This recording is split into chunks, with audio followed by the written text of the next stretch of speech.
కొత్తలోక chapter 1 చంద్ర.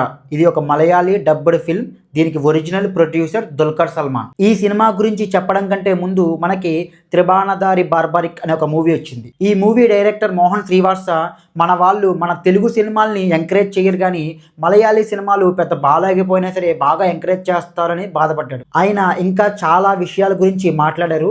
దాని గురించి నేను త్రిబాణధారి బార్బారిక్ మూవీ రివ్యూలో మాట్లాడతాను. కానీ ఆయన చెప్పిన ఒక విషయం నేను అగ్రీ చేస్తాను. అదేంటంటే మన తెలుగు వాళ్ళు మలయాళీ ఫిలిమ్స్ పెద్ద బాగాలేకపోయినా సరే బాగా ఎంకరేజ్ చేస్తారు అన్న దాని గురించి. మన తెలుగులో మంచి సినిమాలు ఏమీ రావట్లేదు. అలాగే మన తెలుగు వాళ్ళకి పక్క వాళ్ళని ప్రోత్సహించడం బాగా ఇష్టం. అందుకే థియేట్రికల్గా పెద్ద గొప్ప ఎక్స్పీరియన్స్ ఏమి ఇవ్వని మల్లు ఫిలిమ్స్ని మన వాళ్ళు బాగా ఎంకరేజ్ చేస్తున్నారు. ఆబ్వియస్లీ వాళ్ళ సినిమాలో పర్ఫార్మెన్స్లు చాలా బాగుంటాయి, టెక్నికల్గా టూ గుడ్ ఉంటాయి. But at the end of the day theatrical experience matters. ఆ విషయంలో మల్లు సినిమాలు ఏమి పెద్ద గొప్ప ఏం కాదు. ఈ కొత్తలోక సినిమా కూడా అంతే. ప్రొడక్షన్ వాల్యూస్ చాలా బాగున్నాయి. సినిమా టెక్నికల్గా చాలా సాలిడ్గా ఉంది.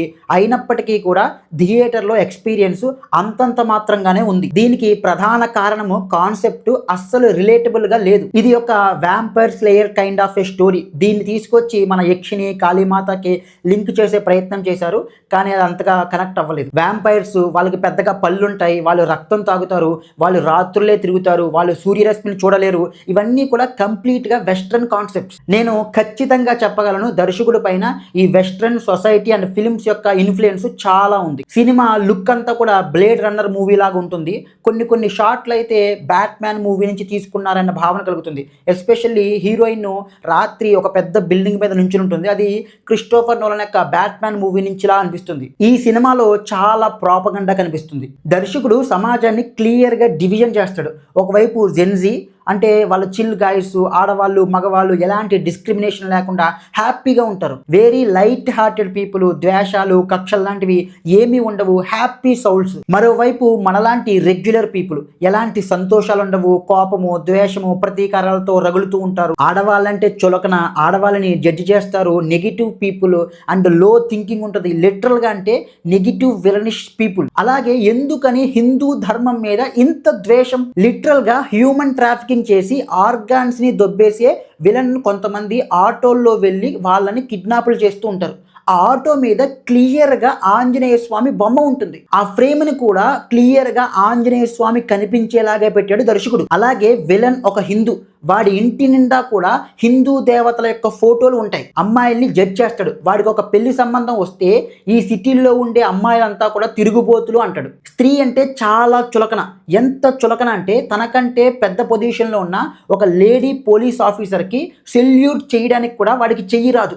అంత స్త్రీ వ్యతిరేకత. ఇంత చెడ్డవాడు వీడు కూడా వ్యాంపైర్గా మారతాడు. క్రైస్తవాన్ని ఫాలో అయ్యే హీరోయిన్ కూడా వ్యాంపైరే, కానీ ఆమె ఎవరిని పడితే వాళ్ళని చంపదు. కేవలం చెడ్డ వాళ్ళని మాత్రమే చంపి వాళ్ళ రక్తాన్నే తాగుతుంది. అదే ఈ హిందూ విలన్ వ్యాంపైర్ గాడు తన సొంత తల్లిని చంపి ఆమె రక్తాన్ని తాగేస్తాడు. అలా తాగడానికి ముందు బ్యాక్గ్రౌండ్లో హిందూ దేవతల యొక్క ఫోటోలు అన్నీ కనిపిస్తాయి. నాకు క్రైస్తవం అంటే గౌరవం ఉంది, నా ధర్మం అదే చెప్తుంది, పరమతాన్ని గౌరవించమని. కానీ మీరు ఎందుకని హిందూ ధర్మాన్ని ఇంత బ్యాడ్ లైట్లో చూపిస్తున్నారు? అవసరమా? ఇక్కడితో ఆగలేదు హిందూ ఫోబియా. ఎక్కడో మారుమూల అడవిలో ఒక చిన్న గుడి ఉంటుంది. అది గుడి కూడా కాదు, కేవలం చిన్న 4 స్తంభాలు, ఒక పైకప్పు ఉంటుంది అంతే. అలాంటి చిన్న గుడిలోకి ఒక అడవి జాతి పిల్లలు, అడవిలోనే ఉంటుంది ఆ గుడి, అడవి జాతి పిల్లలు ప్రవేశించారని చెప్పి ఒక హిందూ రాజు ఆ పిల్లల్ని, ఆ పిల్లల యొక్క పేరెంట్స్ని అత్యంత పాశవికంగా చంపేస్తాడు. బట్ ఒక క్రిస్టియన్ ప్రీస్ట్ హీరోయిన్ని తీసుకెళ్ళి ఆమెకు నయం చేసి తనలాంటి వ్యాంపైర్స్ అందరినీ కూడా కాపాడుతూ ఉంటాడు. ఏంటిది? మీరేమంటున్నారు? మేమంతా జెన్జీ హ్యాపీ సౌల్స్, మాకు అసలు డిస్క్రిమినేషనే ఉండదు అంటున్నారు. మరి ఎందుకని హిందూ ధర్మం మీద ఇంత విషయాన్ని చిమ్ముతున్నారు? ఇది డిస్క్రిమినేషన్ కాదా? హిందూ మతంలో చాలా తప్పులు ఉన్నాయి, మారాలి, మారుతాయి. అయినా ఏ మతంలో తప్పులు లేవు? క్రైస్తవంలో తప్పులు లేవా? యాజ్ ఏ ఫిల్మ్ మేకర్గా తప్పు ఉంటే తప్పుని తప్పుగా తీయండి, అంతేగాని ద్వేషంతో ప్రాపగండా సినిమాలు తీయొద్దు. ఇంకా కేవలం సినిమా గురించే మాట్లాడితే సినిమా అయితే పర్ఫెక్ట్ సినిమా అయితే కాదు. ఖచ్చితంగా ప్రొడక్షన్ డిజైన్ కానీ, విజువల్స్ కానీ, టెక్నికల్గా సినిమా కానీ చాలా బాగుంది. సౌండ్ డిజైన్ అయితే సూపర్గా ఉంది. వాళ్ళ బడ్జెట్కి ఇది ఖచ్చితంగా అభినందనీయం. కానీ కొంతమంది 30 కోట్లు పెట్టి సినిమా తీసి 300 కోట్ల రేంజ్ అవుట్పుట్ ఇచ్చారంటున్నారు. అంతేం లేదు అక్కడ. గ్రాఫిక్స్ తక్కువగానే ఉన్నా సరే ఆ ఉన్న తక్కువ గ్రాఫిక్స్ కూడా వీడియో గేమ్స్లో గ్రాఫిక్స్ లాగా ఉన్నాయి. నార్మల్ రెగ్యులర్ స్ట్రీట్స్కే పారాసైట్ మూవీలో లాగా ఒక కలర్ఫుల్ లైటింగ్ని చేశారు. అలాగే బ్లేడ్ రన్నర్ మూవీలో లాగా కలర్ఫుల్ లైట్స్తో అడ్వర్టైజింగ్ బోర్డింగ్లు పెట్టారు అక్కడక్కడ. అండ్ ఫైట్స్ కూడా బాగాలేదు. టైమింగ్ ఒక్కోసారి ఫాస్ట్ అవుతుంది, ఒక్కోసారి స్లో అవుతుంది. పర్ఫెక్ట్ టైమింగ్ అయితే ఫైట్స్లో లేదు. అలాగే too much detailing, too many subplots and characters వల్ల కథ చాలా కన్ఫ్యూజింగ్గా ఉంటుంది. కథ ఎగ్జైటింగ్గా లేనప్పటికీ ఎగ్జిక్యూషన్ చాలా ఎగ్జైటింగ్గా చేశారు. దాంతో ఫస్ట్ హాఫ్ చాలా బాగుంటుంది, టైమే తెలియదు. కానీ సెకండ్ హాఫ్కి వచ్చేసరికి మళ్ళీ అదే సేమ్ ఓల్డ్ మళ్ళీ బోరింగ్నెస్ వచ్చేస్తుంది. అలాగే హీరో హీరోయిన్ల మధ్య లవ్ ట్రాక్ కూడా బాగాలేదు. హీరోయిన్ ఒక ఇమ్మోర్టల్.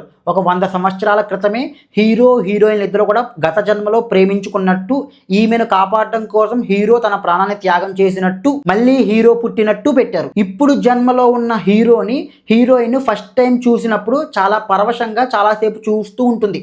అప్పుడు ఆమె అలా ఎందుకు చూసింది అన్న విషయం మనకు తర్వాత అర్థమవుతుంది. గత జన్మలో తన కోసం చచ్చిపోయినటువంటి వ్యక్తి మళ్ళీ ఈ జన్మలో ఇంకోసారి పుట్టాడు అంటే అది ఎంత బాగుంది. ఇప్పుడు నేను మీకు చెప్పింది చాలా ఎమోషనల్గా ఉండి ఉండొచ్చు, కానీ ఈ మాత్రం ఎమోషన్ కూడా సినిమాలో లేదు. ఇది ఒక ఫ్యాంటసీ స్టోరీ కాబట్టి మనం లాజిక్స్ గురించి అడగకూడదు.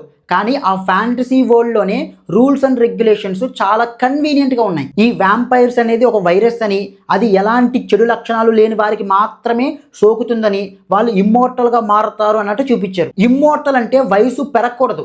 హీరోయిన్కి చిన్న వయసులోనే ఆ వ్యాంపైర్ అనే వైరస్ సోకుతుంది, కానీ ఆమె పెరిగి పెద్దదయ్యి యుక్త వయస్సుకు కూడా వస్తుంది. అప్పటి నుంచి కొన్ని 100 సంవత్సరాలుగా ఆమె అదే యుక్త వయస్సు రూపంలో ఉండిపోతుంది. అదేంటది?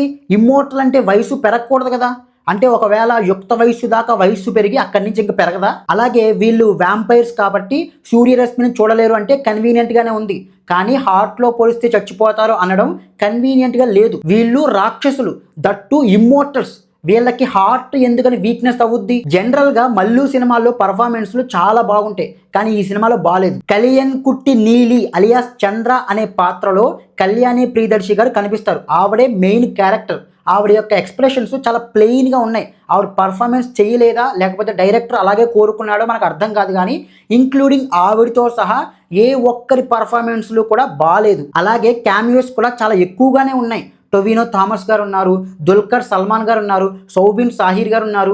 విచిత్రం ఏమిటంటే ఇంతమంది స్టార్లు క్యామియోస్ చేసినా సరే అవేమీ కూడా ఒక హైనివ్వవు. ఇంకా ఫైనల్ వర్డ్ ఏంటి అంటే, మీరు మల్టీప్లెక్స్ జెన్జీ ఆడియన్స్ అయితే మీకు ఈ సినిమా నచ్చుతుంది. అలా కాకుండా మీరు నార్మల్ బట్టలు వేసుకునే నార్మల్ పీపుల్ అయితే మీకు ఈ సినిమా అంత నచ్చకపోవచ్చు. That's it. జై హింద్.